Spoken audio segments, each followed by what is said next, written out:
नमस्कार शेतकरी मित्रांनो, ऑर्गॅनिक माहिती यूट्यूब चॅनलमध्ये आपलं स्वागत आहे। चॅनलला सबस्क्राइब केलं नसेल तर लगेच करून घ्या, बेल नोटिफिकेशनला क्लिक करा। चला तर मग व्हिडिओ सुरू करूया। आजचा व्हिडिओ फार महत्त्वाचा आहे आमच्या शेतकरी बांधवांसाठी। शेतकरी बांधवांसाठी आजचा व्हिडिओ फार आनंदाचा आहे आणि आता तुम्हाला शेतकऱ्यांसाठी पीक विमा वितरणास सुरुवात झाली आहे। तुम्हाला SMS आला आहे का चेक करा। शेतकरी मित्रांनो, पीक विमा वाटपास सुरुवात झाली आहे। त्याच्यामध्ये किती जिल्ह्याचा समावेश आहे आणि ते कोण्या पिकासाठी आलेले आहेत, पुढे आता आपण माहिती जाणून घेणार आहोत। त्यासाठी हा व्हिडिओ शेवटपर्यंत पहा। आमच्या चॅनलला सबस्क्राइब केलं नसेल तर लगेच करून घ्या, बेल नोटिफिकेशनला क्लिक करा। शेतकरी मित्रांनो, तुम्हाला सांगतो की तुम्ही बरेच दिवस झाले आमचे शेतकरी वाट पाहत आहेत की पीक विमा केव्हा येणार। विभागामध्ये सांगितले होते, कोकाटे साहेबांनी विधानसभामध्ये सांगितले होते की शेतकऱ्यांना पीक विमा 31 तारखेपर्यंत मिळून जाईल। फक्त ते आश्वासन दिले होते। त्यानंतर आता पीक विमा वितरणास सुरुवात झाली आहे। पीक विमा वाटपास सुरुवात करण्यात आली आहे। त्याची संपूर्ण माहिती आपण या व्हिडिओमध्ये जाणून घेणार आहोत। आमच्या शेतकऱ्यांसाठी अत्यंत महत्त्वाची आणि आनंदाची बातमी आहे आणि आमच्या चॅनलला सबस्क्राइब केलं नसेल तर लगेच करून घ्या। शेतकरी मित्रांनो, खोट्या माहितीला बळी पडू नका। वारंवार मी सांगत आहे, चुकीच्या आणि खोट्या माहितीला बळी पडू नका।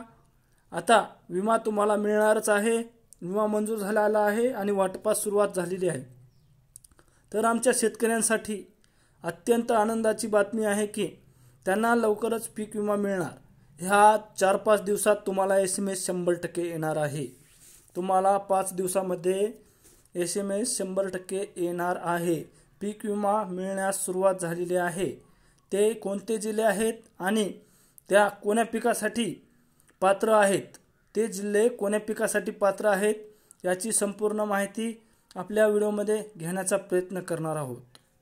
तर आमच्या व्हिडिओमध्ये चॅनलला सबस्क्राइब करा, बेल नोटिफिकेशनला क्लिक करा आणि नवीन व्हिडिओ पाहण्यासाठी आणि खरी माहिती शेतकऱ्यांपर्यंत पोहोचण्याचा प्रयत्न मी करणार आहे आणि करतच राहणार आहे।